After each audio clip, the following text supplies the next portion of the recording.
नमस्कार दोस्तों, मैं डॉक्टर अखिलानंद पाठक एक बार पुनः अपने YouTube चैनल अद्भुत भारत अनंत भारत के माध्यम से आपके बीच।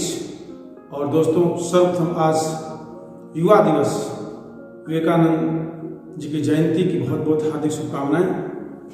मित्रों, विद्यार्थियों के लिए अपने करियर को लेकर के, अपने जीवन को लेकर के एक सपने होते हैं और सपने को साकार करने के लिए वो सतत प्रयत्न करता रहता है। लेकिन आपको जानकर के यह आश्चर्य होगा कि भारत में युवा दिवस एक संत के नाम से मनाया जाता है और उस संत का नाम है जिसने विश्व में वेदांत दर्शन का न सिर्फ परचम लहराया वरन राष्ट्र को ही देवता का दर्जा दिया। देश उसका नाम है स्वामी विवेकानंद। स्वामी विवेकानंद की जयंती है आज और प्रत्येक भारतीय को उनके प्रति कृतज्ञ होना चाहिए। उन्होंने जो जोश, जो ऊर्जा, जो दर्शन दिया वो आज पूरे भारत में ही नहीं वरन पूरे विश्व में जगमगा रहा है। स्वामी विवेकानंद का जन्म 12 जनवरी 1863 को एक क्षत्रिय परिवार में हुआ था। उनके दादाजी बहुत ही बड़े जमींदार थे, परंतु बाल्यकाल में ही उनके पिता का देहांत होने के बाद उनके ऊपर आर्थिक संकट आ गया और उन्होंने 10वीं पास करने के बाद उनका संपर्क एक मित्र के यहाँ स्वामी रामकृष्ण परमहंस के पास हुई। मित्रों, विवेकानंद के जन्म और मृत्यु में कुल 39 वर्ष का समय है, लेकिन एक युवा सन्यासी जिसने मात्र अपने जीवन के 40 वर्ष में ही इस देश को इतना दिया जो हजारों वर्ष में लोग नहीं दे सकते। स्वामी रामकृष्ण परमहंस के साथ उनका मिलन और सतत मिलते रहना और सहज प्रश्न पूछना कि क्या आपने ईश्वर को देखा है, और उसी प्रकार उन्होंने गुरु ने भी उनको दर्शन करवाया। यह अपने आप में एक अद्वितीय है। मित्रों, आज की युवा पीढ़ी जब ये जानती है, ये मानती है कि जीवन में हमें आगे बढ़ना है लेकिन कंसंट्रेशन ऑफ माइंड की कमी है, उस चीज़ को स्वामी विवेकानंद का साहित्य पढ़ते हैं, चाहे वो राजयोग हो, चाहे वो कर्मयोग हो, चाहे वो भक्ति योग हो, उसमें इस बात की बारीकियों को बहुत ही सूक्ष्मता के साथ रखा गया है। आप कल्पना करेंगे कि स्वामी विवेकानंद एक संत होते हुए एक अच्छे फुटबॉल के खिलाड़ी थे कि उनका मानना था कि स्वस्थ शरीर में ही स्वस्थ मन, स्वस्थ ऊर्जा का निवास होता है। उनका दर्शन नारी के प्रति, वो मनुष्य ही प्रभावित थे। उन्होंने यत्र पूजयन्ते नारी रमन्ते तत्र देवता का जो सूत्र है उस पर उन्होंने ध्यान दिया। मित्रों, उनका जीवन की शुरुआत के वर्षों को हम छोड़ दें तो जहाँ से वो स्वामी विवेकानंद कहलाए उस पर ध्यान देने की जरूरत है। जब उनको पता चला कि 1893 में विश्व धर्म सम्मेलन होने वाला है तो वहाँ जाने के लिए उत्सुक हो गए। पैसे नहीं थे, परंतु किसी तरह से एक मुंबई पहुँचे। मुंबई पहुँचने के बाद वहाँ से उन्होंने यात्रा शुरू की और देखिए इस संघर्ष में किस प्रकार व्यक्ति जीता है। जब वह अमेरिका पहुँचे, पता चला कि सम्मेलन तो सितंबर में होने वाला है। उनका संपर्क एक वहाँ के प्रोफेसर से होता है और उनको वहाँ अमेरिका में रखा। और जब सम्मेलन शुरू हुआ तो भारत के प्रति जो गुलामी का भाव, जो दीनता का भाव अन्य लोगों के मन में था, उन्हें सबसे अंत में 2 मिनट का कहीं कहीं लिखा हुआ है कि 5 मिनट का समय स्वामी विवेकानंद को दिया। लेकिन जैसे ही उन्होंने कहा प्यारे अमेरिकी भाइयों बहनों, तालियों की गड़गड़ाहट से वो हॉल गूंजता रहा और उसके बाद वो करीब 2 से 3 घंटे तक बोलते रहे। 17 दिन के उस सम्मेलन में 12 बार उनको मौका मिला और वेदांत दर्शन का ऐसा चिंतन उन्होंने प्रस्तुत किया। उसके बाद तो अमेरिका में 3 वर्ष तक रहे, वहाँ से वो इंग्लैंड भी गए और 3 वर्ष की यात्रा पूरी करने के बाद वह भारत आए। भारत में आकर के उन्होंने रामकृष्ण मिशन की स्थापना की, क्योंकि एक मिशन के द्वारा ही जो उनकी सोच थी उसको फलीभूत कर सकते हैं। और फिर 1899 में एक बार वो पुनः विदेश यात्रा पे गए और उसके बाद वो लौटे। तो मित्रों, उनके जीवन से हम छोटी छोटी बातों को सीख सकते हैं। यात्रा के समय उनका साहस देखिए, नाव पर जा रहे हैं, भूख लगी है, प्यास लगी है और उन्हें छलांग लगा दी सागर के अंदर और साधना लीन हो गई। ऐसा उनका चरित्र हमारे ध्यान में आता है।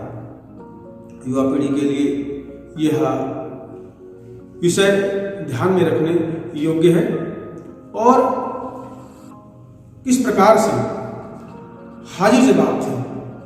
एक बार वे अपने क्लास में थे और कोई टीचर पढ़ा रहे थे, वो बातचीत कर रहे थे थोड़ी बहुत। क्लास टीचर ने उनको खड़ा कर दिया, सभी लोग खड़े हो गए और सबसे प्रश्न पूछा। उसका उत्तर किसी ने नहीं दिया। विवेकानंद ने उसका उत्तर दिया। उन्होंने कहा कि आप बैठ जाओ। बाकी सभी लोग खड़े हो गए। विवेकानंद ने कहा नहीं, मैं भी बातचीत कर रहा था। इसलिए वे सत्य को स्वीकार कर लिया। उन्होंने भारत में सत्य को स्वीकार किया। मूर्तियों को मंदिर से बाहर रखने का उन्होंने आह्वान किया। उन्होंने कहा कि नर सेवा नारायण से, भारत के समस्त नागरिक ही देवता है।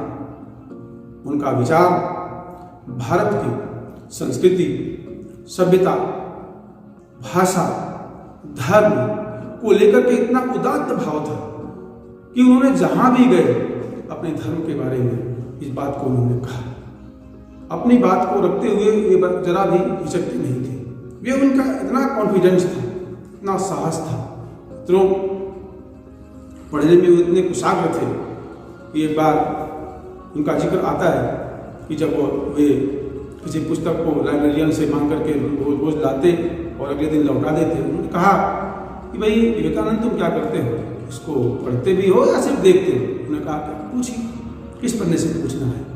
जहाँ से वे पूछते वहाँ से वे उसका उत्तर उनको प्राप्त होता। इतनी उनके अंदर कुशाग्र बुद्धि थी कि जो एक बार वो देख लेते थे उसको तुरंत वह याद उनको हो जाता था। विवेकानंद का भाषा और शिक्षा के क्षेत्र में बहुत बड़ा योगदान है। वे मानते थे कि जो भारत की सनातन शिक्षा पद्धति है वही श्रेष्ठ है। मैकाले की जो शिक्षा पद्धति है वे नौकर बनाती है। इसलिए अपने जीवन में जो शिक्षा ऐसी हो जो गृहस्थ जीवन से लेकर के समाज जीवन के लिए सदुपयोगी हो, और वही शिक्षा वो चाहते थे कि भारत में लागू हो। इसीलिए वो गुरुकुल परंपरा के एक तरह से बहुत बड़े समर्थक थे। लेकिन आज जिस प्रकार से युवा पाश्चात्य संस्कृति की तरफ बढ़ता जा रहा है और हमारे जो आदर्श हैं, हमारे जो विवेकानंद के विचार हैं, उनसे भटकता जा रहा है, यह आज हमें देखना पड़ेगा। स्वामी विवेकानंद एक सामान्य पुरुष की भांति, उनके मन में भी जब घर परिवार चलाने की इच्छा आई तो उन्होंने अपने गुरु से कहा कि गुरुजी, मेरे घर परिवार के लिए आप तो काली जी को जानते हो, उनसे कुछ मांगो ना। उन्होंने कहा तो भी उनका भक्त है, मांगो। लेकिन देखिए कि मांगना तो ईश्वर से क्या मांगना। जब वो काली के पास जाते हैं तो कहते हैं कि ज्ञान दो, वैराग्य दो, भक्ति दो। एक बार नहीं, 3 बार।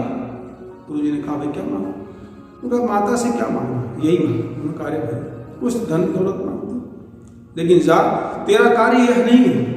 और उन्होंने कहा कि तेरे परिवार के लिए आर्थिक कोई संकट नहीं रहेगा, ऐसा उन्होंने आशीर्वाद दिया। उनका मानना था कि जब तक हमारे अंदर एक बेताबी नहीं होगी, जुनून नहीं होगा, तभी हम किसी चीज को प्राप्त नहीं कर सकते। मित्रों, विवेकानंद का जीवन इसी प्रकार का है।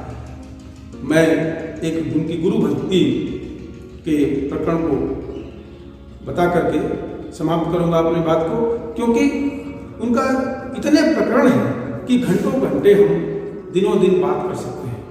जब उनके गुरु परमहंस उपनिषद हो गया और उन्होंने बुलाया अपने शिष्यों को, तो देखा कि वहां पर एक प्याले के अंदर कुछ पड़ा हुआ है और सब लोग घृणित भाव से उसको देख रहे थे। विवेकानंद ने उठा करके पी लिया। यानी इतनी गुरु भक्ति, इतना त्याग, इतना समर्पण। विवेकानंद के चरित्र की बारीकियों को इतना हम देखते जाएंगे। भगनी निवेदिता जो मार्गेट की नोवेल मार्गेट को हम कहते हैं, जो इंग्लैंड की थी, उनके संपर्क में रही, अंतिम जीवन तक उनके साथ है। उन्होंने भारतीय दर्शन को अपनाया। इसी प्रकार से एक महिला ने जब उनको प्रवास के दौरान कहा कि आप मुझसे विवाह कर लीजिए, तो उन्होंने कहा बड़े मुस्कुरा करके कि मैं तो सन्यासी हूँ, विवाह कैसे कर सकता हूँ, मुझे ही आप अपना पुत्र बना लीजिए। तो महिला ने कहा आप भारत के सच्चे सन्यासी हैं। इन्होंने दोनों की मर्यादा को रखा। इस प्रकार के उनका भाव था। तो इस प्रकार की सोच को लेकर के वो चलते थे। खेतड़ी के महाराजा के यहाँ उन्होंने विश्राम किया। जयपुर में उनका राजस्थान से उनका बहुत अच्छा संपर्क रहा। तो विवेकानंद एक ऐसे महापुरुष हुए जिन्होंने युवाओं के प्रति स्त्री चिंता की और एक दर्शन दिया जिसके पथ पर हम आगे बढ़ सकते हैं, चाहे वो खेल का क्षेत्र हो, चाहे शिक्षा का क्षेत्र हो, चाहे समाज का क्षेत्र हो, चाहे दर्शन का क्षेत्र हो। वेदांत के प्रति जो भाव था लोगों का, मदारियों का देश है, उस भाव को उन्होंने पूरी तरह से नष्ट किया और आज रामकृष्ण मिशन पूरे विश्व में छाया हुआ है। विवेकानंद साहित्य को आपको पढ़ना चाहिए, वहां से आपको विशेष ऊर्जा मिलती है। इस प्रकार का भाव आपके अंदर होना चाहिए। स्वामी विवेकानंद की जयंती पर हमें उन्हें कोटि कोटि प्रणाम करते हुए और उनके आदर्शों पर चलने के लिए सतत प्रयत्नशील रहना चाहिए। यही उनके प्रति सच्ची श्रद्धांजलि होगी, कृतज्ञता का भाव होगा। तो आइए हम विवेकानंद के जीवन से कुछ सीखें। बहुत बहुत धन्यवाद आपका।